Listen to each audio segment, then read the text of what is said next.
board.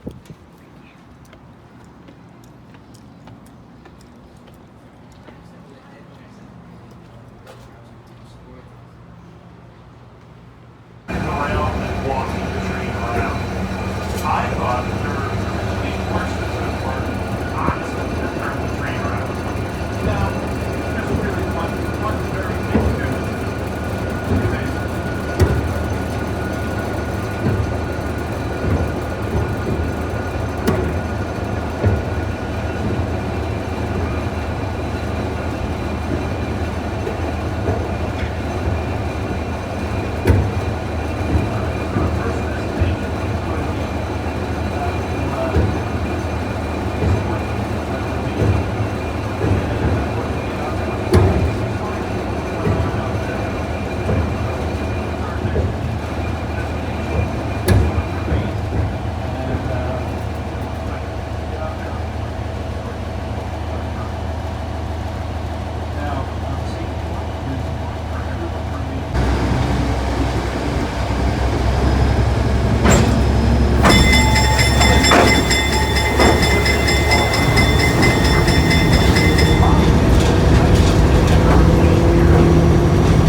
And they used the car for about a half a dozen years.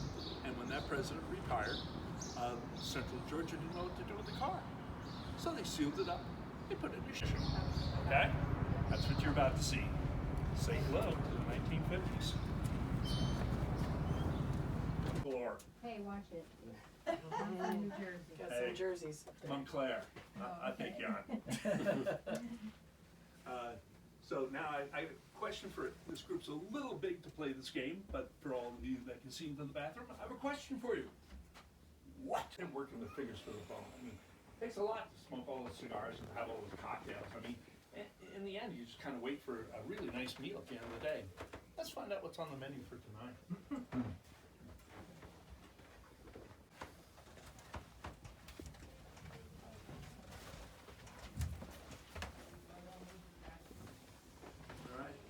And so this is where they sit down and have a filet mignon or l'orange.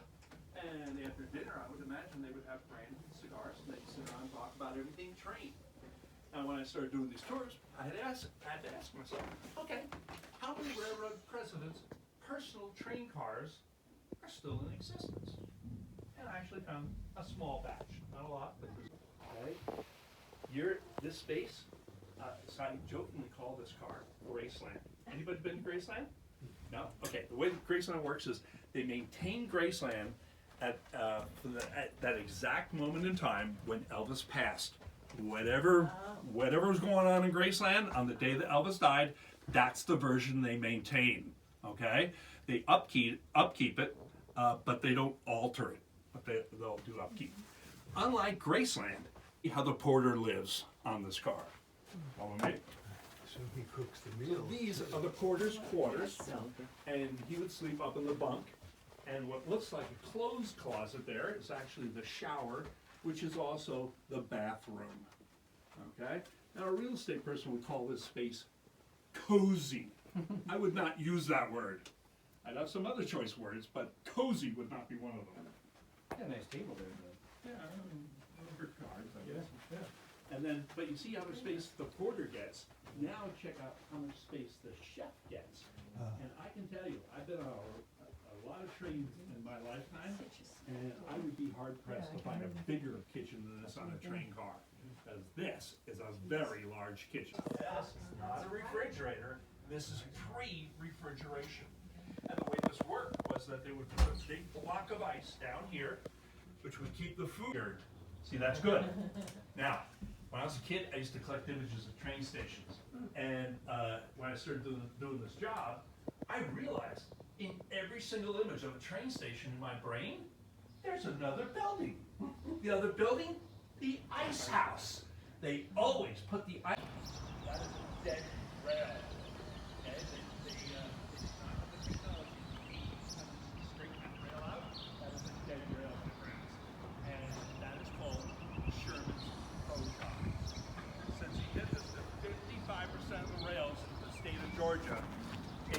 its own name.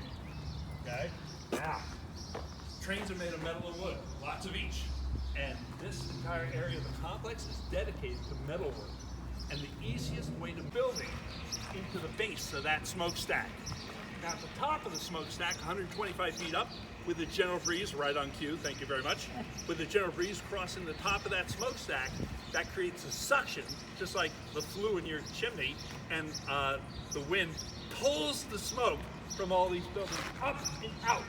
You don't need a mechanical device to push or pull the smoke. Mother Nature will take care of it for you for free, if you know about it. And they did in 1850 when this site was designed. And amazingly enough, that worked really well. The neighbors weren't thrilled, but they weren't on payroll, so the heck with them. Now, the railroad was actually a reasonably benevolent mode with their employees, and they decided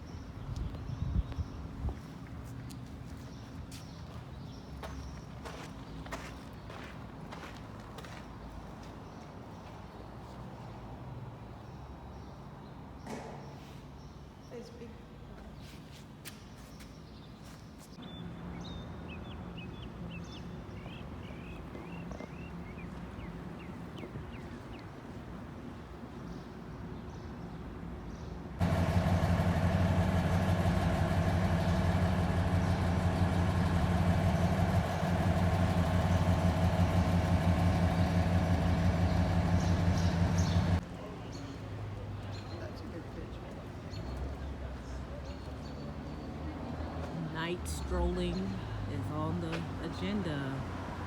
Very cool out here.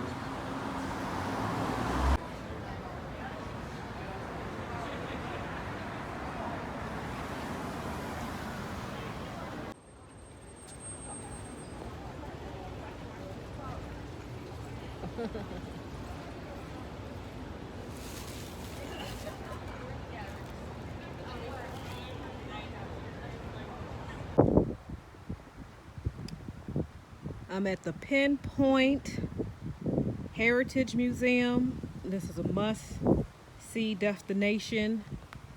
It's at an old seafood factory, and it talks about the history of the Gullah Geechee people in this area of Georgia. Let me show you around.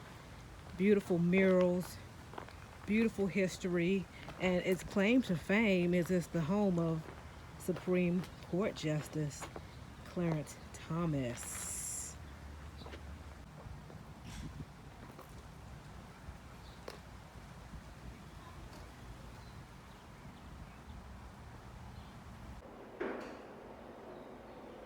During the day, there's a different crowd of people.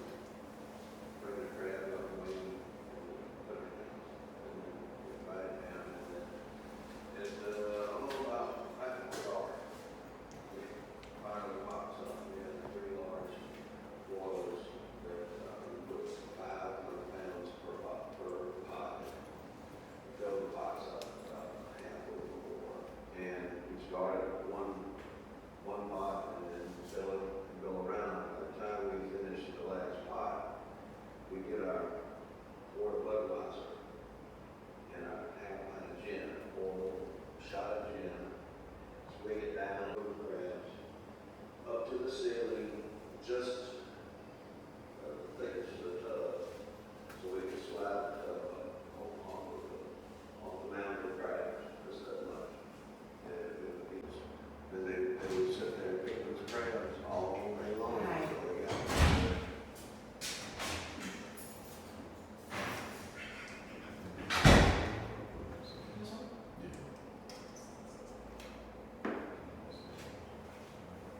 What we gonna do? Clean it. What you do, you take the 2 cloves off. The meat out of the spoon here. This is the top of the crab. This is the meat here that is very expensive. You don't want to get 2 pieces out. Pick a special right here. And you gotta get this stuff here really.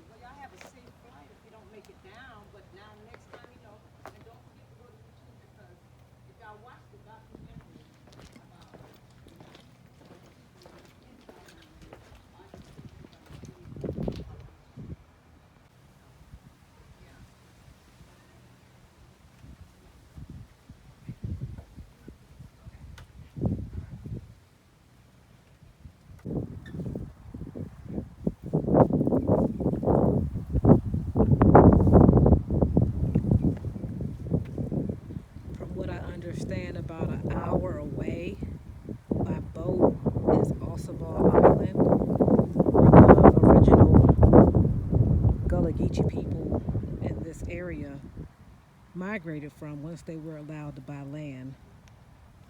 And they settled in Pinpoint, Georgia. Very interesting and historical place.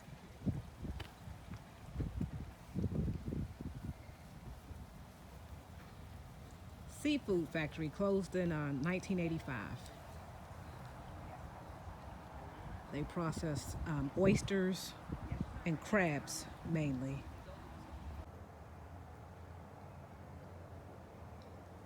This is the oyster area, processing area.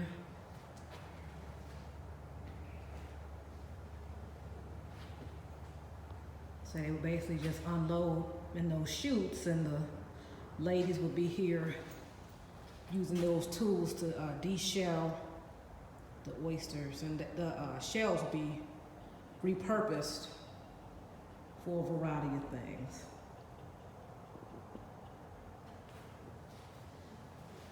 A lot of work was done here. Apparently this facility was the lifeblood of the community for decades.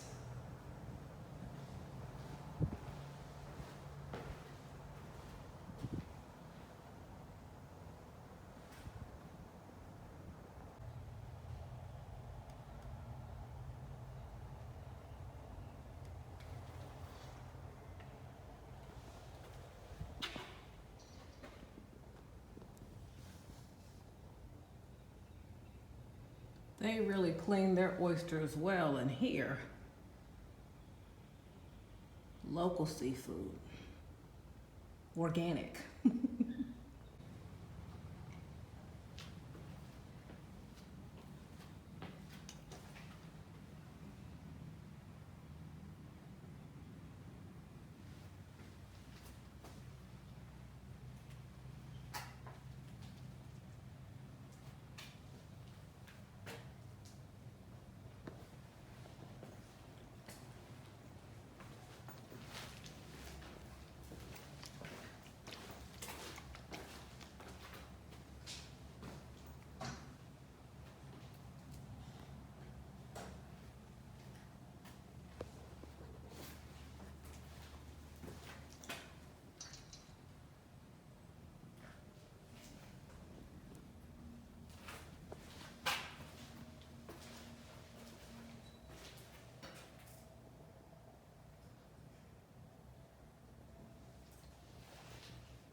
And the people of this area built these bateaus or boats themselves, another family tradition that they had.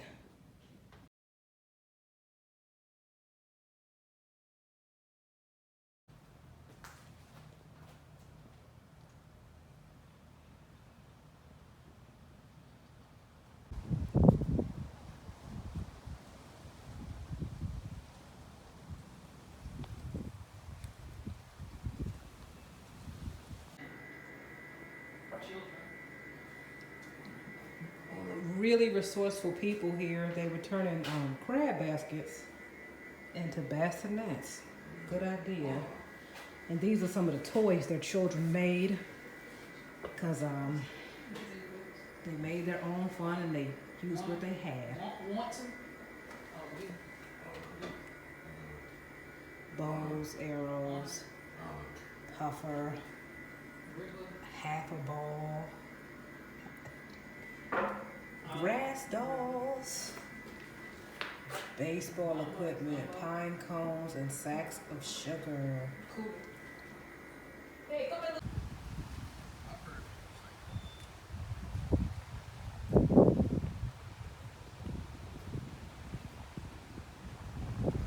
Crab boiling pavilion.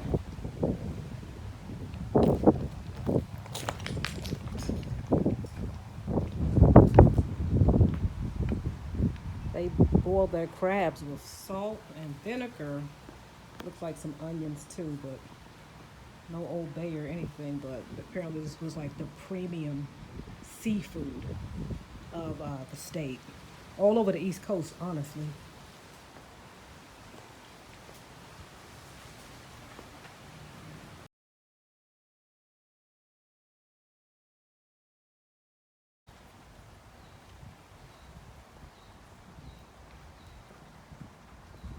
Okay, this African bottle tree is supposed to trap the evil spirits in the bottle, and the sun's UV rays will destroy the spirits.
Fall off the bone, tender. Curry goat. You can look at it and tell it's tender. It's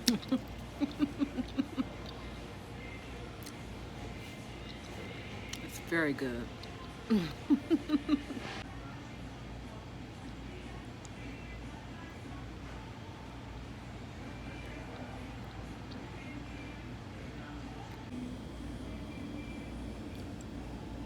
The protein was very, very good.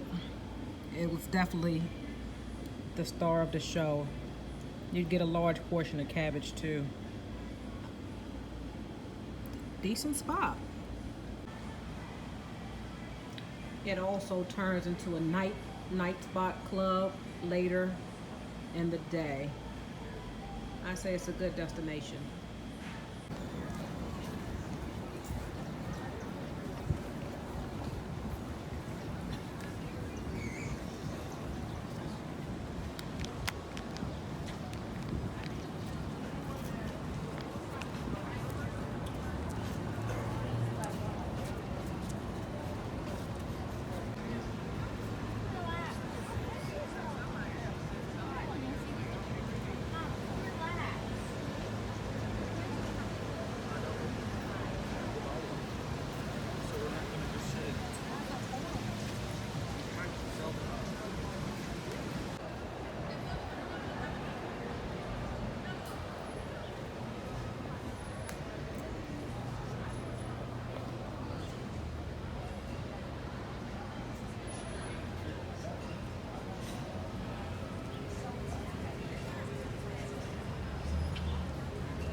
Sugar-free raspberry gelato. It's been very hard to find sugar-free desserts here in Savannah, so I'm going to enjoy this one. If they hit me, they're in the wrong.